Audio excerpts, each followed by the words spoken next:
Always choose to talk. We ask the question, what is needed in the world?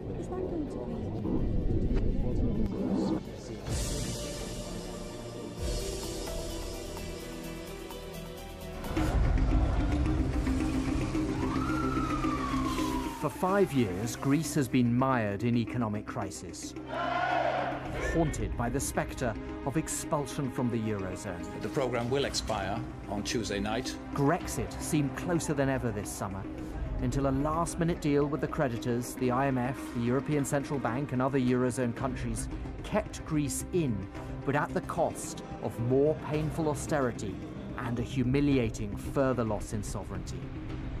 The grim figures of Greece's Great Depression are well known, a 25% contraction in the economy, youth unemployment at over 50%. And yet, life goes on for most Greeks, more constrained than before, but not without pleasures and joys. I went to a very ordinary Athenian neighbourhood near Smyrni to see how Greeks are getting by, to hear their hopes and fears for Talk to Al Jazeera.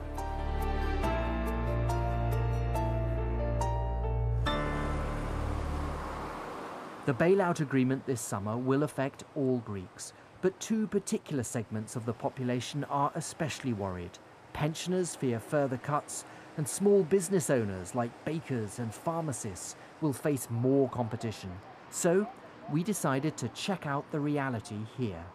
The first person who we're going to visit on our Athens neighbourhood tour is a pensioner, and her name is Sandy Karaiskou, and she's 68 years old, and she lives right here in this apartment block. Sandy is divorced and lives alone, but family is important to Greeks, and Sandy is very close to her sisters and their children. She used to work as a hostess for Olympic Airways, the Greek national airline, which always flirted with financial disaster and eventually went bust in 2009. Sandy, thank you very much for speaking to us. Can you tell me, the last 5 years have seen dramatic changes here in Greece. How has your life changed in the last 5 years? Δεν θα κλαφτώ πολύ. Συνήθως στην Ελλάδα τον πόνο μας τον εχορεύουμε. Και εγώ προσπαθώ να μην σταματήσω να χορεύω. Έχει αλλάξει δραματικά η ζωή μας. Εγώ δεν το πολύ καταλαβαίνω. Γιατί ευτυχώς είχα μέτρο στη ζωή μου. Και δεν έφυγα περισσότερο, δεν τράβηξα το σκηνή περισσότερο από εκεί που έπρεπε. Οι γύρω μου, πολλοί από τους γύρω μου, ξέφυγαν, γιατί ήταν οι τράπεζες που μας έπαιρναν τηλέφωνο συνέχεια και έλεγαν πάρε αυτά τα χρήματα για να πας ωραίες διακοπές. Πάρε αυτά τα χρήματα να να πάρεις ένα πολύ ακριβό αυτοκίνητο που το ονειρεύεσαι.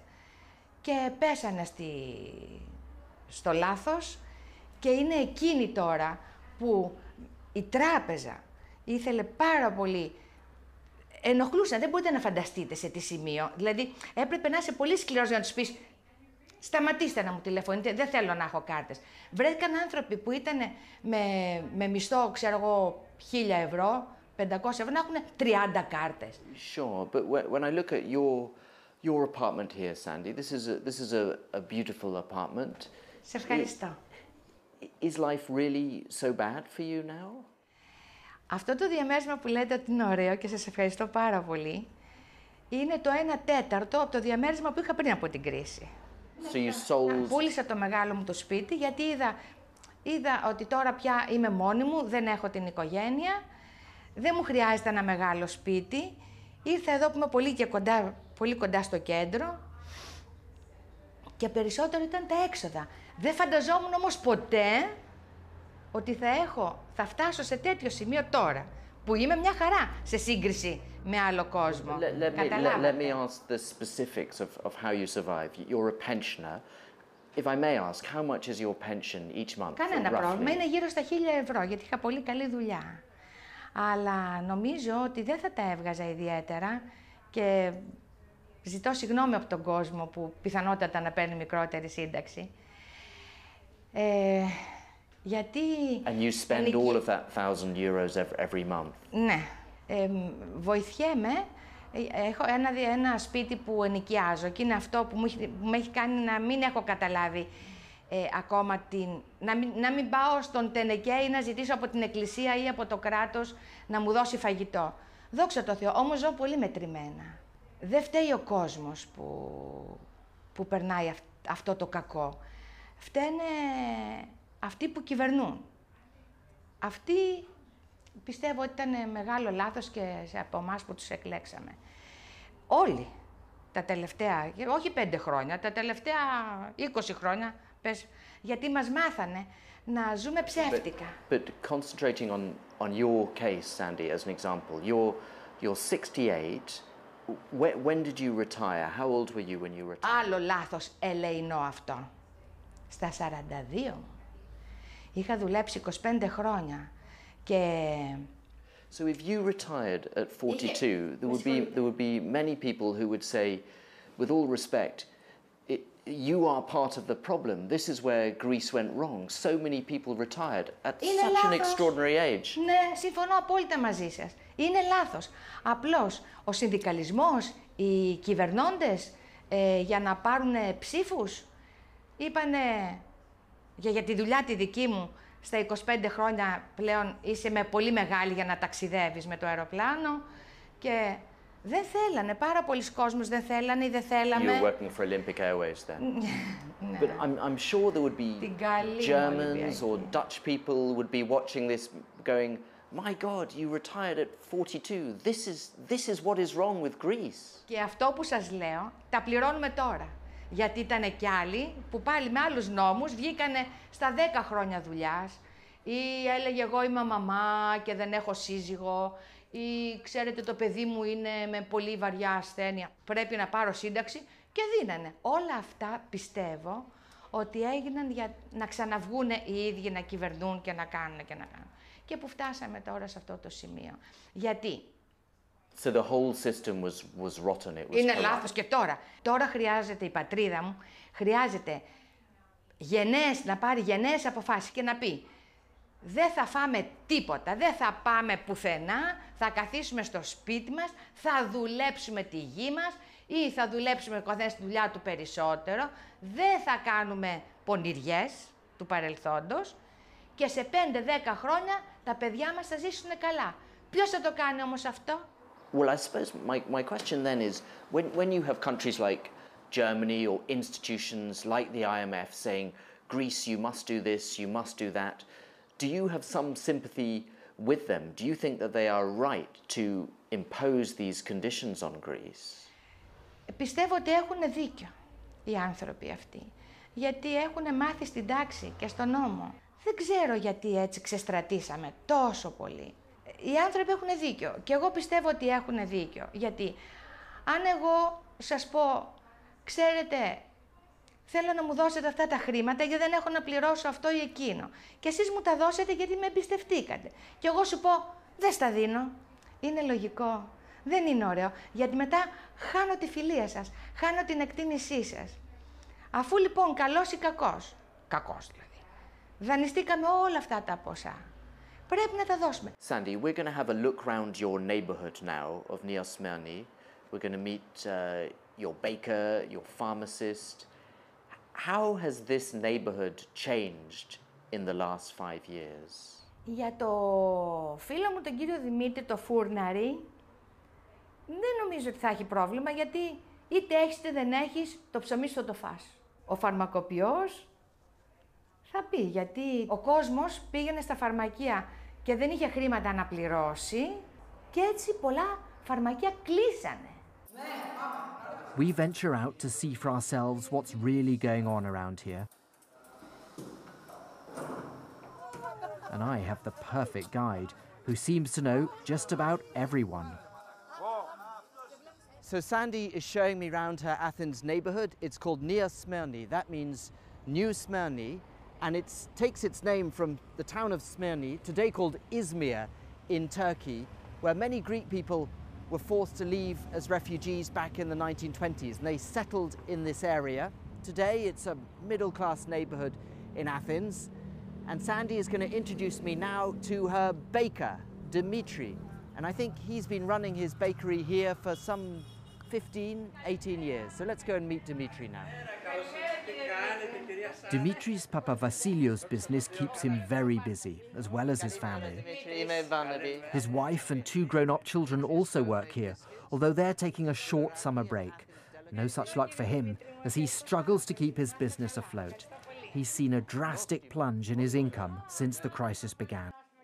Dimitri, you're running your bakery in the middle of an economic crisis. Can it survive? Will it stay open? Βεβαίως, θα μείνει ανοιχτή με δυσκολία. Κάνουμε αγώνα μεγάλο, 20 ώρες το 24ωρο, με πολύ κόπο. Έχουμε ξεχάσει τι πάει να πει οικογένεια και είμαστε μέρα νύχτα εδώ. Και ευτυχώς, τώρα τελευταία, κάναμε και δίπλα το μαγαζί με τον καφέ. Και κρατιέμαστε σε καλό επίπεδο ακόμα, προς το παρόν.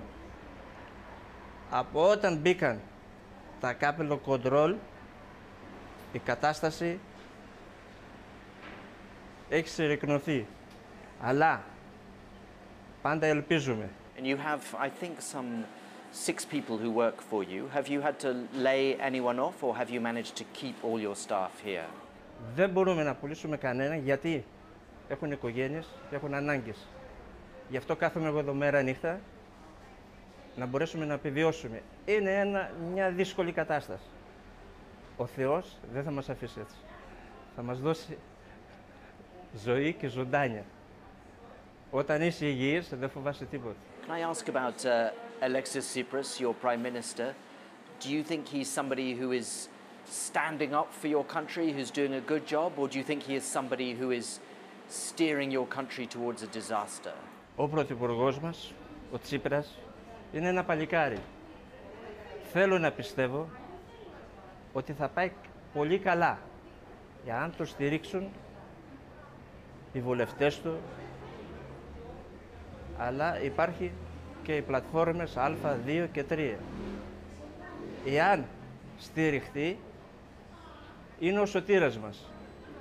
Εάν δεν στηριχτεί, θα έχουμε μεγάλο πρόβλημα, θα πάμε και για άλλο μνημόνιο και εκεί. Η Ελλάδα δεν μπορεί να σηκώσει κεφάλι, γιατί δεν μας αφήνουν. So are you saying that this mess is not the fault of the Greeks themselves, this disastrous situation that you're in?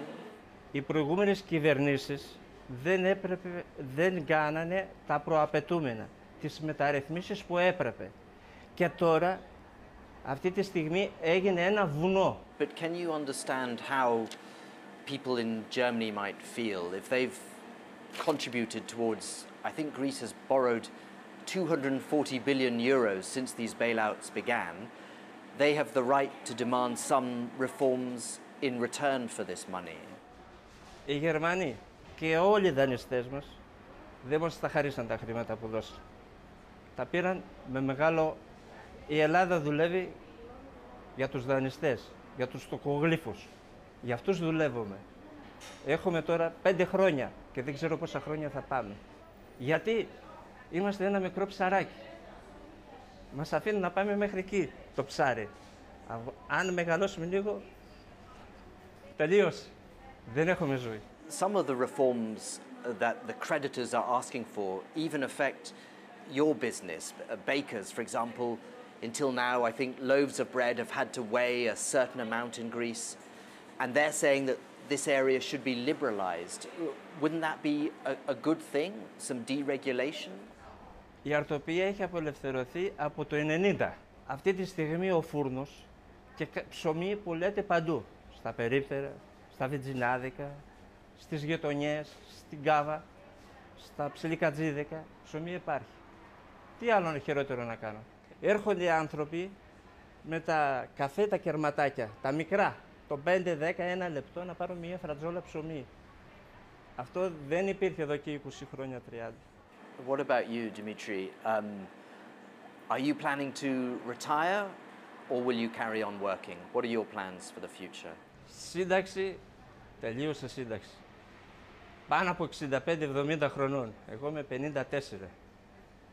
Αν και έχω τώρα 35 με 40 χρόνια στην αρτοποιία, ακόμα το μέλλον μου είναι δύσκολο. Έχω χρόνια πολλά στην πλάτη για δουλειά. Μ' αρέσει η δουλειά, την αγαπάω. Την αγαπάω και αυτή με αγαπάει. Άραγε δεν έχω πρόβλημα, δεν με κουράζει. Και όποιος θέλει να το βοηθήσω, με πολύ χαρά. Να το δώσω μια γνώμη που ξέρω, πολύ ευχαρίστω. Thank you very much, Dimitri. Ευχαριστώ Παρακαλώ. πολύ. Γεια σας. Καλά. Okay, πολύ καλά.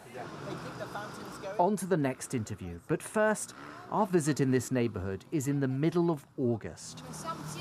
It's a hot time here in Athens, kids cooling down in the public fountain, and Sandy can't resist. Oh no, Sandy! Oh my God!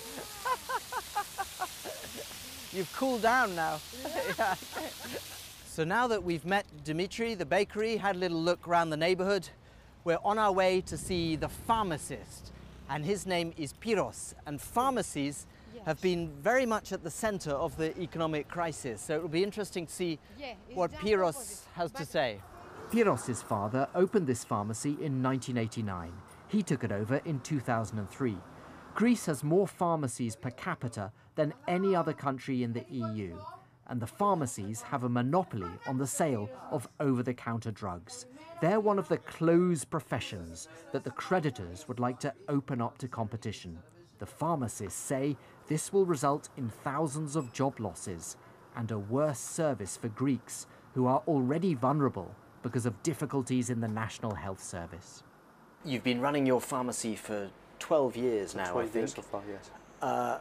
Is it going to survive, or do you feel you can't carry on under these conditions? I'm not very optimistic, but I think it's going to survive. But it depends, because this pharmacy is like middle from its turnover. It's like in the middle scale. So I think middle scale to upper scale pharmacies, they will survive. But from mid to lower scales, I don't think they can. I mean, I've seen some projections that maybe 10, 11,000 pharmacies in Greece could go out of business. Yeah, not 10, 11. My estimate, I think 3 to 4. I mean, it's going to be about half left. But one of the big reforms that the creditors are pushing for specifically involves pharmacies. They want the sector to open up. They want lots of ordinary shops to be able to sell over-the-counter drugs. Is that a good thing? They say it will give Greek people more freedom. First of all, more freedom on whatever they want to buy at any time they want to buy it. That means supermarkets which are open, I don't know, 12, 15 hours a day. Sure. That is one thing. But on the other hand, you need to, be aware of the health of the population. I mean, who's going to give those people in the supermarkets health directions on how they use and interaction with those over-the-counter drugs, but they still are drugs. So we might lose that connection between, you as a neighbourhood pharmacist and people like Sandy, the people you know Exactly, around you. exactly. And as a business, it's around about 20% of the turnover, the monthly turnover, those over-the-counter. And also, it gives a small business the opportunity of more customers to come in if you lose that 20%. Because they come in, they buy an over-the-counter drug, and maybe they will buy something else. But if I was from the IMF and I said, Piros, let's face it, there are far too many pharmacies in Greece. This has been a protected industry for too long. Would you have some sympathy with that? In a sense, yes. And I think all these pharmacies opened up between the period of maybe 97, not all of them, but a lot of them, about 2,000 to 3,000 pharmacies opened up because of this economy bubble that bursted. So unfortunately, these 2, 3, 4,000 will close. And the allegation, well, I'm sure there's some truth behind it, is that there was quite a lot of corruption in how pharmacy licenses were given out.